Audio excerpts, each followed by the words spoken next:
This population in Palestine is hostile, it's uneducated, it's even more radicalized than they were at the beginning of this. I mean, now they have no homes at all. They're even more hateful of the Israelis.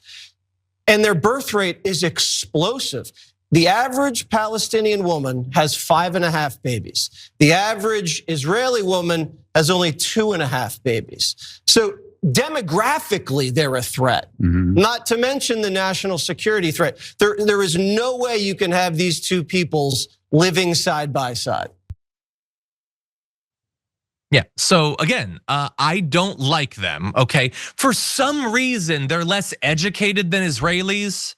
I don't know exactly why. I mean, the fact that they don't control their country or their borders, they've been under a massive blockade for years and years and years. I'm not gonna criticize Jesse Waters for not knowing that. He's an idiot. Obviously, he doesn't know most of these things. And weirdly enough, they hate Israel more than they did before 60 or 80 or 100 or 200,000 of their people were brutally murdered. I don't know why, because I'm not gonna use any empathy. That would require me to imagine that they react to things like humans do, like I would if this were to happen to me or the place I live. But I don't want to imagine them as humans. So I'm gonna pretend that it's weird that they're angry that people around them are being killed, that virtually every building in their territory has been destroyed. I don't know why these feral creatures are angry about that. And also they have too many kids. Now, every other day on Fox News, they tell you, no, we have to have more kids.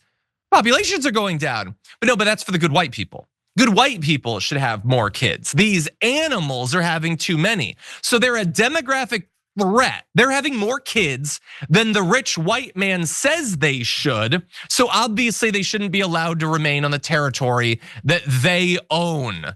And so this is how you try to sell people on utterly unacceptable things. I'm sure there was German media that was trying to get the population excited to conquer the world. Jesse Waters is now doing that, okay? It's the same exact thing with many of the same techniques. Now done, again, in a far stupider, duller way because he's incredibly mediocre at his job, but he's doing his best, Sharon. What do you think? Yeah, he's too lazy to even study every ounce of Hitler's destruction. He's just kind of cherry picking little things. And to mention that a certain population is more educated than another when Palestinian students are barred from going to certain universities and can't cross over here and go to Tel Aviv to go to school and this and that. He's just a buffoon. Who educated him?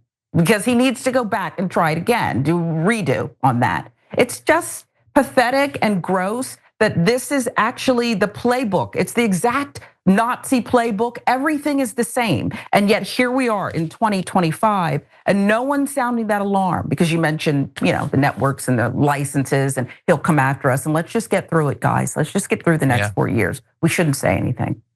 100%. And I'm gonna leave everyone with a question, which I feel stupid even asking this question because I would assume everyone would be talking about this.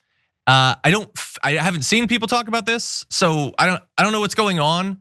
But so there's a ceasefire between Hamas and Israel. Now maybe that won't go through or whatever. So they're being told that if you stop fighting, we are gonna take every single one of you and we're gonna banish you forever from this land. And they're supposed to stop fighting. Why would they do that? Now, I don't want Hamas to fight. I don't want there to be violence. But why would they put down their weapons when you've told them that they will all lose any claim forevermore to that land and they'll be sent somewhere? Jordan, Egypt, the middle of the ocean, whatever. Why would they stop fighting?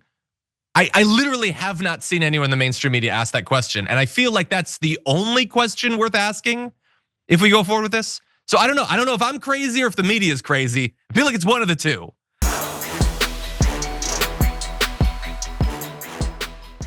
When you click the join button and become a tier 2 member, you get access to all of our weekly top 10 lists. What are you waiting for?